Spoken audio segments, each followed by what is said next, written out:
Right. Good afternoon, everybody. Welcome to SW6 Blues, Pride of London. And we've got Matty Nash here from UK Casuals.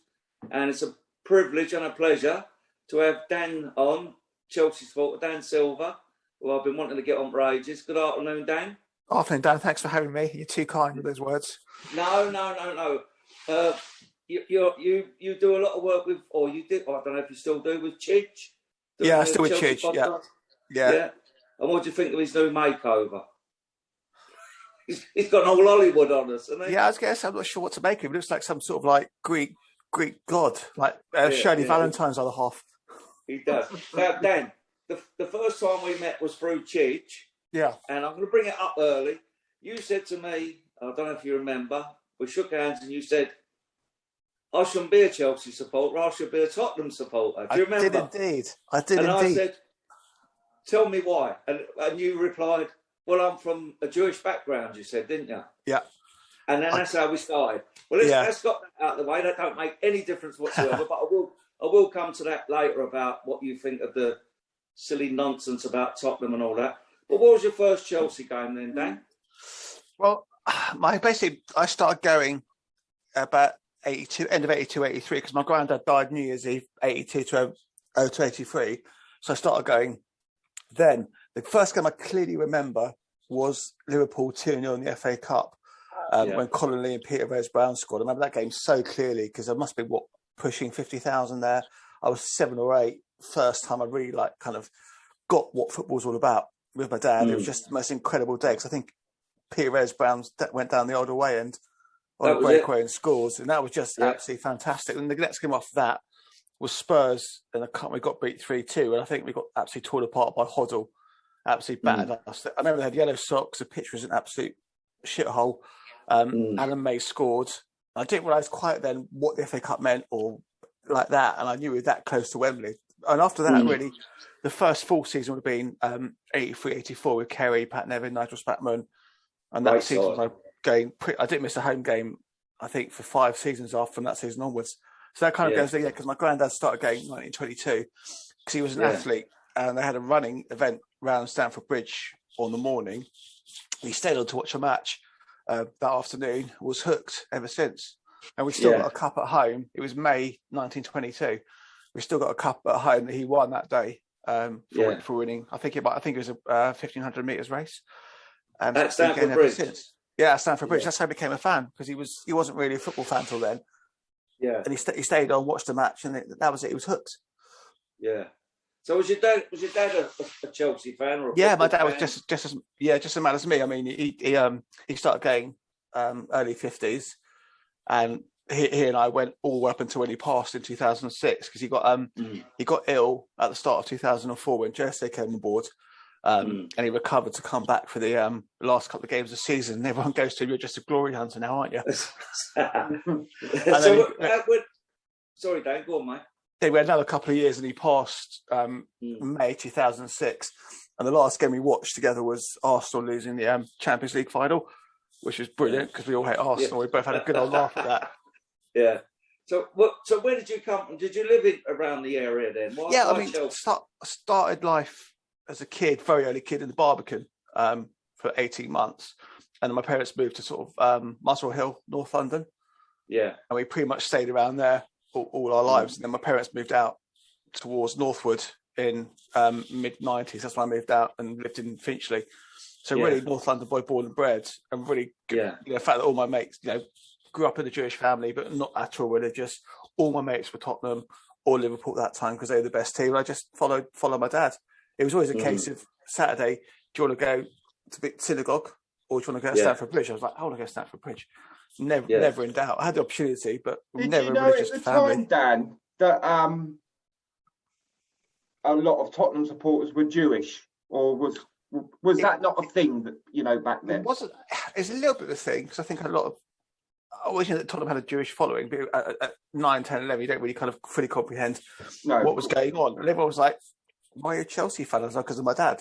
And even, going to school, it was like a lot of the Indian community that come over, they all picked Liverpool because Liverpool were the best team, and had a few West Ham fans, a couple of Evertonians and stuff like that. And they're like, why are you Chelsea? Because it's my dad's team. And I'd go with my dad. Every other Saturday was our thing. My mum make us sandwiches. We go and park up by the old Unigate dairies.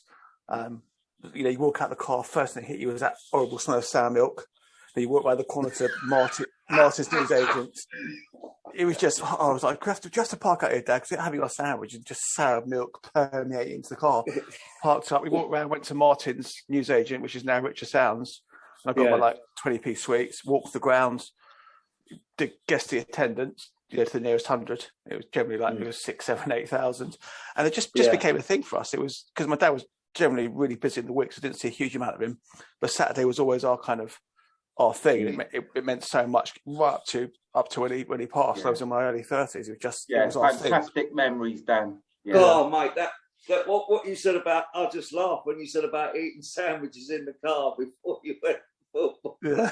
But what great memories. That's what. Oh, brilliant. That's and then being not just a Chelsea fan, but any football fan, going to football with your dad, and when you start taking your children, they're the best memories. You can't beat it, no matter what you do. Always getting back to Carl in times for sports reporting, James Alexander Gordon. You'd always know by the tone of his voice what the scores were, and very occasionally might have had a commentator at our match, because we tend to quite a lot of the second division at that point. So we very rarely had anyone doing a commentator. You know, weirdly, I know this is wrong now, but Stuart Hall always with his way he used to talk about the gladiators at Stamford Bridge, the way he used to talk about stuff. Not little do we know what happened to him later in life, but it was just all those memories, and then just like going to I remember, we may be jumping too far ahead, but we had the Full Members Cup final. My dad was a big thing for us, wasn't it? That was a big thing. My dad came down on Sunday morning for breakfast, and he goes, "Oh, can you just get the paper for me?" So I lift the paper up. Underneath that, there was 2 tickets for Wembley that day. Oh, lovely. It was like, oh my God, it's buzzing, thinking that's the best we're going to get. And I remember this so clearly. We're sitting, I think, 5, they made it 5-2, and Chelsea fans went to me and said, "What's it like to score a goal?" Just remember that really clearly. And then we won. It was fantastic. And then obviously ZDS a few years later with Dorigo. And and I don't know if I'm probably jumping other place, but when we played Middlesbrough in the playoffs, we'd gone to the States for his best friend's wedding. And we're desperately trying to find what's going on, trying to find club call, couldn't work from abroad. So my dad ended up going to the hotel, faxing his secretary and saying, "Can you have the Chelsea result?" She went back saying, "Congratulations, you won 1-0. Oh, for fuck's sake, got relegated.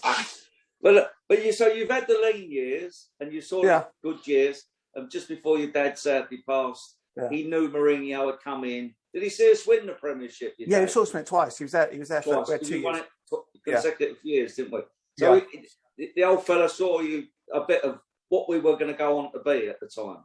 Yeah, because I think you personally and your dad have been through the lean years, and now we're having better years. What do you think of the change?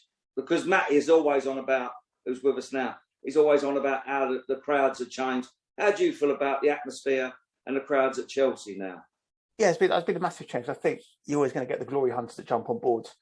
You know, because I was gay, we had like 16, 18, 20,000, 25,000. Suddenly, you know, the influx of sort of the late 90s with your Hullets, the Arleys, players like that, world-class players are always going to attract support. And listen, it's changed, you know, it's changed for the best in many ways in terms of what we've seen us win. The advent of social media, player supporters rather than team supporters. So a lot of it I don't like. But generally speaking, listen, last 97 onwards, not one single football fan has swapped Chelsea's last 25 years for anything, because we've just dominated. You know, people forget that, you know, we won the FA Cup, League Cup, Cup Winners' Cup, FA Cup before we came on board. So there's been a massive change in. Yeah. You've just mentioned the FA Cup, Dan, and I'd just like your opinion on, do you think the FA Cup's lost its glamour? Do you think it's not so important these days as it used to be? For me, sadly, it has, because when we lost 3 of the last 4 cup finals, and that really digs deep, because I love the FA Cup. It's always been fantastic. First weekend in January has always been, you know, a fantastic weekend. And games like Bradford a few years back when they beat us 4-2, and you sit in the pub afterwards, Bradford fans, they can't believe they've beaten Chelsea. That's the magic of the FA Cup. And I think they need to do something to, it's 30 years old. It's such an important competition. It was the first major trophy I saw us win. First major trophy my dad saw us win. So I think it's massively important. Yes, it has been devalued by some of the bigger clubs, but Chelsea have always paid it respect. That's why we've got to 10, 11 finals in the last 20 years. Yeah. So what do you think of the new Chelsea fans, these, what people call glory hunters? how do you feel about the real fans are getting pushed out price-wise? Do the club want real people from Battersea, Clapham, Mitcham, No, Stockwell? not at all. Not at all. I think Ron Gordon made it very clear they'd rather have 40,000 different people coming every week.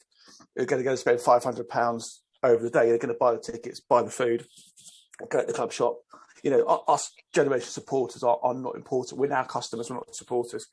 And that's the bits I don't like the way it's changed. There's a lot of these new fans are, in fairness to them, they've got mums and dads who are Chelsea fans, and they've only seen success because their dads, like you, me, they saw a lot of lean years. Now they've big kids like 20, 21, 22-year-olds. They've only seen Chelsea win stuff, so they don't know what it's like to have a tough season. It's a £1 billion business now. You know, look at the City fiasco. You look at the way they fucked up with the seats the first game of the season.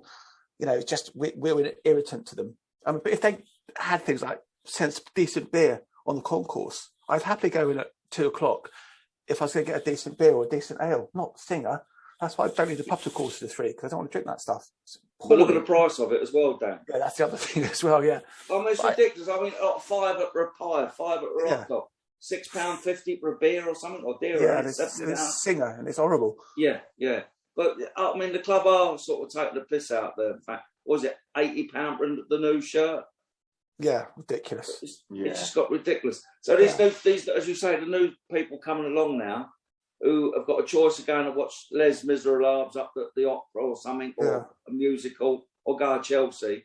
A lot of them are choosing to come to Chelsea just to say they've been to Chelsea. As you say, we at the moment, don't worry about what Liverpool, Man United think. We are the glamour club, and people want to watch us.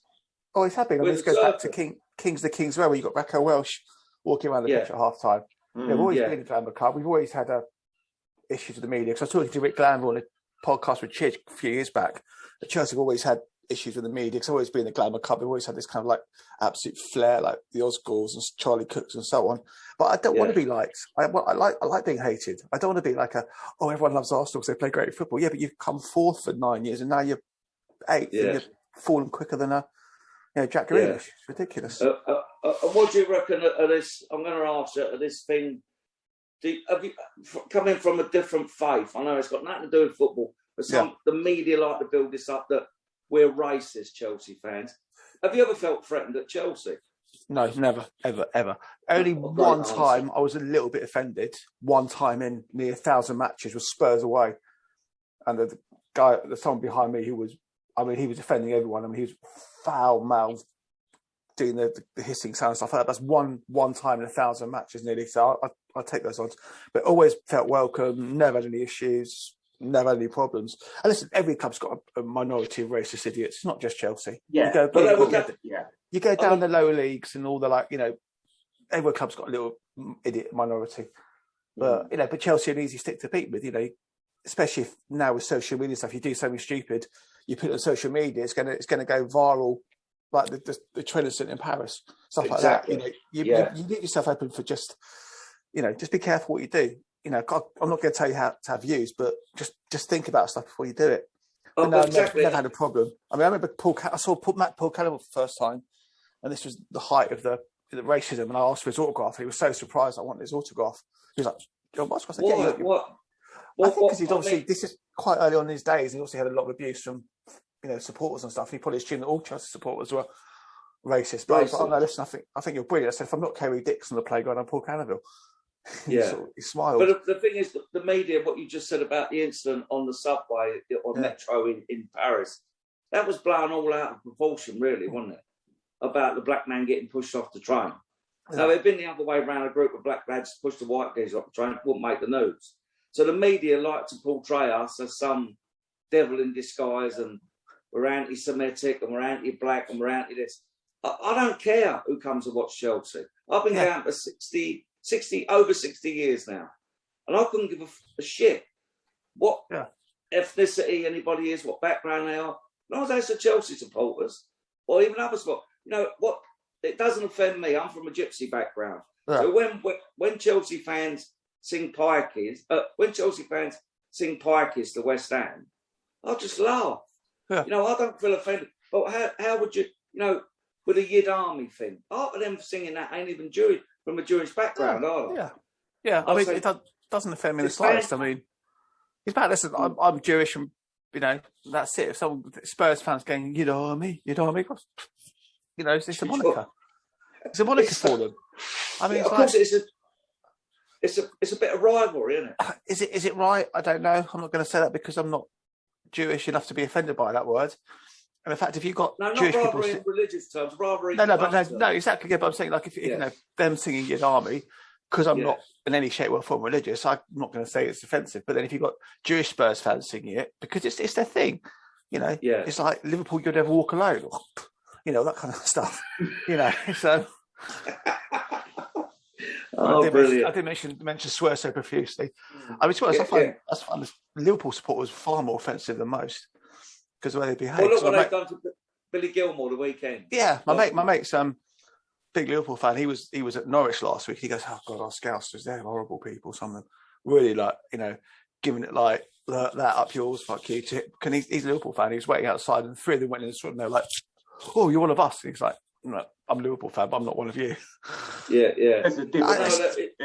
But it does get like we do get bad press in the media about our supporters, and I think sometimes it's not warranted. It's totally unjust. You know what I mean? It's not fair to the. You know, as I say, I don't care. Majority of Chelsea supporters. When you first started going to Chelsea, you would have probably. What year did you say you started going?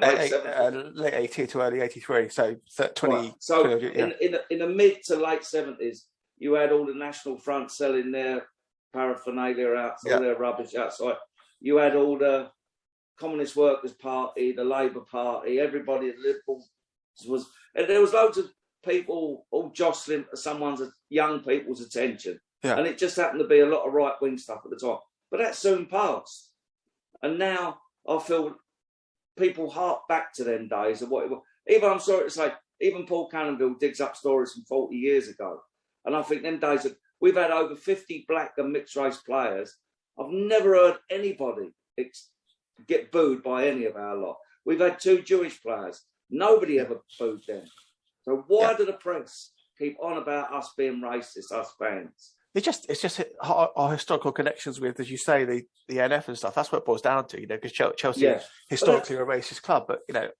That's 45 years ago. I know. It's just like, listen, again, it's a dark part of our history. And the club, I'm looking at the club have done with Roman and the anti-Semitism stuff and they're forever, you know, all that stuff. Listen, Chelsea's successful. They want to stick to beat us with, so they pull up, you know, sporadic incidents to happen. It's not condoning the instance at all, but let's batter Chelsea. Let's mention this. Let's mention that. Guarantee as soon as something happens, they'll bring up the Trent incident. They'll bring this up. They'll bring that up because they want to. Yeah, they don't like the fact we're successful. They don't like we're the first club that had a billionaire owner that changed the landscape for us. Yeah, and made us into what we are. It doesn't sit well with a lot of people, mainly about money. I'm like, listen, mate, you're the first. If Roman went to you and you'd had all these trophies, would you be complaining? No, so don't give me your sanctimonious bollocks about it's ruining football. It's ruined it for you, mate, and you're shitty little club. Yeah, because we got the money. Yeah, we got. That's what it is. Any club in the world. Look at, you know, going down Salford City to a lesser extent. I mean, they've had that massive cash injection. Now they're playing league football. Yeah. Which wouldn't have happened if they never had the cash, would it? Exactly. Eddie Manners, if it doesn't happen to you. That happened to Blackburn, didn't it, when they won the league? Yeah, of course, yeah. My biggest one is Liverpool. You look at Liverpool, when they were really successful, they were spending fortunes, comparatively speaking, on players. Graham Souness, Steve Nicol, Ian Rush. They spent all that money with 300 grand on Ian Rush. Was a lot of money in those days. So Liverpool bought the league technically in those times. Different levels of money, granted, but they still spent the money because they had the pools people, didn't they? Moors, yeah. The football pools people, the Moors, yeah. So they were spending fortunes. I mean, Molby, Gillespie, they were spending £1 million signings all the time. They forget that. It doesn't suit their narrative. Well, it suits it, of course it does. And you look at Ipswich as well with their success with the brewery, the Culverts, whatever they were called. They were backing them from owning the brewery. But from there, so obviously you're a passionate Chelsea supporter, and having met you a few times, I can tell that. How did you get involved with Chidge with a podcast? Well, really, he put a call out to try and get Paul Cannaville a ticket for a match. So I just sent him a message, I've got a spare ticket for Paul Cannaville, and met him at the stall, said hello, and he told me about the podcast. He goes, why don't you just come down and sit on the benches one day when they used to be on TV over in Warren Street. So I came down, sat on the benches, and I really enjoyed it. Sitting down with, I was next to Chadder, the guy who does all the stats and stuff, They said, if you want to come back next week, come back next week. So I started coming back on the benches every Monday with me, Chad, and Andy Silverman, and carried on. Then I think one day, Paul Jeffrey couldn't make it. So he goes, well, do you want to step up? And I said, yeah, I'll step up and I'll join in. And it kind of snowballed from there. So, and then carried on. Then we used to do it his flat in Pimlico. And it's been going ever since then. So yeah, it goes back to, what are we now? 2000. It's just after 2013, I think I started going on it, just after Munich. Yeah. And is it still going strong then, Dan? Yeah, it's doing good. Yeah, we've got lots of shows now. We're doing a preview show on a Friday, the Monday show, the best of Chelsea from like 70s, 80s. We've got up to 97 now. Me and Jonathan Kidd are trying to do a little snapshot stuff. So no, it's doing really well at the moment. So yeah, all good. Yeah. Are you still used to record it on a Monday night, didn't you? Still do it, yeah, Monday night, all on Zoom now. Because once Chidge moved back to Hampshire, we started doing it on Zoom back then because we couldn't get into London. And it's been getting really strong. We've got a much bigger cast now. There's about 10, 12 of us who like to do it. So we've got a bit of squad rotation. He's a tinker man of the podcast. The squad rotation. I like that. Yes. So where do you see the club going now? Do you think we're making any more signings this summer? Maybe one or two. My idea is I would sign this Jules Condé guy because I think he's a very good centre half. I'd loan him back for a year, keep Chalobah to loan under Silva because Silva will go next season. You bring Koundé back. Chalobah's had a great learning curve under Silva, and we've got a 22-year-old centre half who's had another good top level Champions League experience.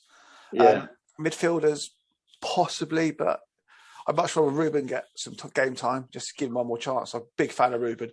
Been so unlucky with that poxy friendly that when he did his Achilles. That didn't need to happen, that injury. No, that was poxy. I mean, who plans a friendly when you've got a European final 10 days later, a chance of a European final 10 days later? Yeah. But no, just really sad. Maybe Ampadu, I'm not sure about. I think he might go out on loan, but I don't know. Just got to get like Barkley, Drinkwater, Zappacosta, all these deadwoods off the books. It is deadwood, isn't it? Yeah, get rid of it. What do you think of Tammy going? Honestly, mixed feelings. Mixed feelings from his mixed feelings.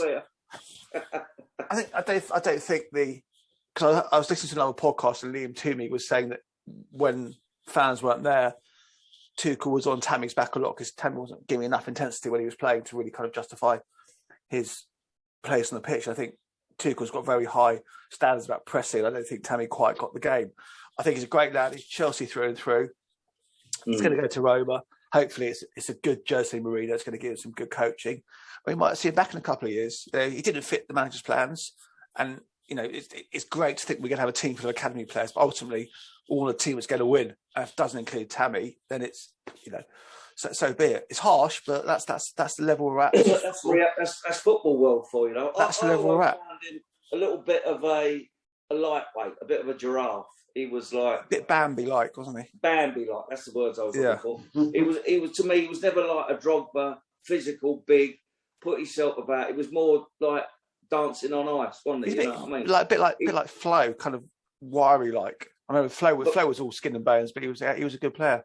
He could finish though, Flo, couldn't he? Yeah, I think. Listen, if you get a couple of years, I look at Mo Salah. Mo Salah left us at 22, went to Roma, had a couple of amazing seasons, came back, and now he's banging goals for fun.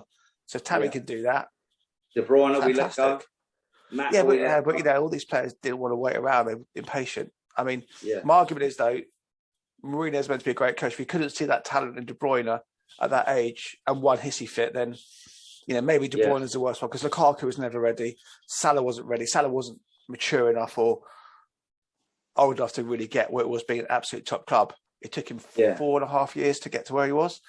Yeah. De Bruyne, possibly. But, if these players don't want to fight for their places and they think because they're 19, they're called Kevin De Bruyne, they walk straight ahead of certain players, then fuck off. You earn your right. You don't deserve it just because you're Kevin De Bruyne and you're Belgium's posh young player. Yeah. And what about Lukaku coming back? What's your views on that? I'm pleased for him. He looks an absolute specimen player. He's a beast, compared to he's proper compared to what's at Man United. He's had 2 years in Milan. For all Conte's faults, Conte's a great coach and he's taken it to the next level. And this team, with the amount of chance he's going to get, I mean, you've got Havertz. I mean, how he's going to pick the front three, I don't know. But He's I got think a good Lukaku's choice. gonna, He's got a brilliant choice there, hasn't he? yeah. Lukaku's going to bang in minimum 20 goals this season easy. He looks good. Best thing about him, he knows the Premier League. He can come in straight away. Hasn't got to adjust to more physical defenders. It'll be a great signing for us. And the fans love him. Yeah, exactly. And he's Home, got affinity with Chelsea from those videos they're putting up when he was a kid at Stamford Bridge. It's exciting times. I mean, we've had, despite all the kind of, the shit shows, the Mourinho second period, Conte second season, we still won 3 European trophies in the last 4 or 5 years. We've done it. The club has got such a winning mentality, and all the players attached to it, like your Michael Ballocks, all those sort of players. And Michael Ballocks, a die-in-the-wall German, Bayern Munich, whatever, and he loves Chelsea. All these players. There was a special thing about this club. Ashley Cole, proper Arsenal, now loves Chelsea more than Arsenal, probably, arguably. Yeah. You saw what it meant to Joe Cole win the Champions League when he was working for BT, jumping around like we all were. It's a special club. It's true. Yeah, it is a special club. We've got special supporters as well. We have got a brilliant bunch of supporters. Yeah, we really Saturday summed it up because I booked tables in the pub to make sure a month before the season started to make sure I could get everyone there. And there must have been about 150 people in there. Yeah. And there's me sitting in my game, look at you, King Rolo on your seat, thinking you're the dog's bollocks. But it was just so good to see everyone back as a full house. Atmosphere was brilliant. Despite the fuck up with the 900 seats, it was just so good. Of course, being a pretty horrendous 18 months for everyone, just to get back to some normality, a few beers, football, not ruined by a shitty performance, and then more beers afterwards. It was proper. It was a real lift your mood, feel good, really enjoyable Saturday. Yeah, I think that's. I think that's what you said there. It's been an horrendous 18 months, and just to get football back, just to get It's nothing like football that can lift the mood. It's a Saturday, it's a Saturday afternoon, the actual buzz of it all. Fantastic. I was, being out for 12 hours, coming home drunk and waking up with half a kebab down your face. Just good old times. Because the longest I've been, I went to the Leicester game back end of last season at home, and that was only 8,000, but that was kind of, this feels good. I'm back at Stamford Bridge because, massive part of my life, my entire life. And, you miss it. You don't realise how it lifts the spirits. You have a really shitty week at work or what have you. It just lifts the spirits because, it's such a leveler because you've got people from all backgrounds, different jobs, different this, different that. But you'll come together for Chelsea and it's fantastic. You can't. That's what I'm saying. You can't articulate what it feels. If you're not a proper supporter, you can't articulate what it means to win the Champions League in Munich, to win it again. You can't put this stuff into words because my missus doesn't understand football at all. She can't understand it. It's like 22 men kicking a ball around the field. It's more than that. It's more than that. And what you just said there about everybody coming together and supporting the club, they love and support. It's brilliant. And to get a full house, how did the crowd take to the players taking the knee?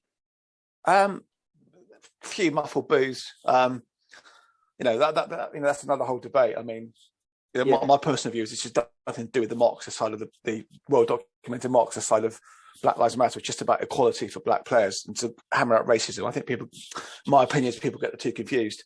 We know BLM have got a very extreme Marxist side. They want to defund the police. I know this is not a political debate, but the whole point of taking the knee has been made very clear. This is just to get equality for black players and to try and stamp out the racism which was prevalent throughout. When England lost the Euros and Sancho and the Arsenal lad got dogs abuse on racism. Yeah, but I don't really. I want to. Wilfred Zaha never took. Yeah, he's made it clear that he wants to do something else. But if there's some a better way to do it, then fantastic. Let's embrace it. Listen, none of us are racist here. It's a prickly subject. Everyone's entitled to their views and got different respects about it. But I just want to know how Chelsea fans would take to it. There's a few muffled boos, but it was pretty much shashed up pretty quickly. Yeah, right. But I had that at Liverpool as well. My mate said they just booed it. Took the knee. They were booing at Liverpool as well. But with Liverpool fans or Norwich as well. Liverpool. Oh, well, Norwich fans just clapping with their 6 fingers. Yeah. I hate them as much. We got a big debate going on about me and Matty here. I've got a big debate going on. Well, I have. Matty, he picks me up on it. It's about Liverpool. And when I first went up there in 1968, 69, we was all in the skinhead gear. not the racist skinhead gear, but the like Brutus, Ben Sherman, Staples, Saracen jackets, all the gear. They were dressed like tramps, donkey jackets. They still do. Well, that's what I'm saying. But Social don't go very far. Social don't go very far up there, does it? They used to have shell suits when I was growing up in the 80s, like the Harry Africa. And then shell suits. Yeah. Calm down, mate. Calm down. Now, the thing is, I have a debate with my mate. I always look at Tottenham fans as being Scousers of the South. Yeah. Because I hate Tottenham, I hate Liverpool. My two teams I really detest with a passion. So when Liverpool plays Spurs in the Champions League final, I'm like, who do you want to win? Liverpool, because I can't have Spurs winning it. It's like, do you want to get shot or stabbed? Yeah.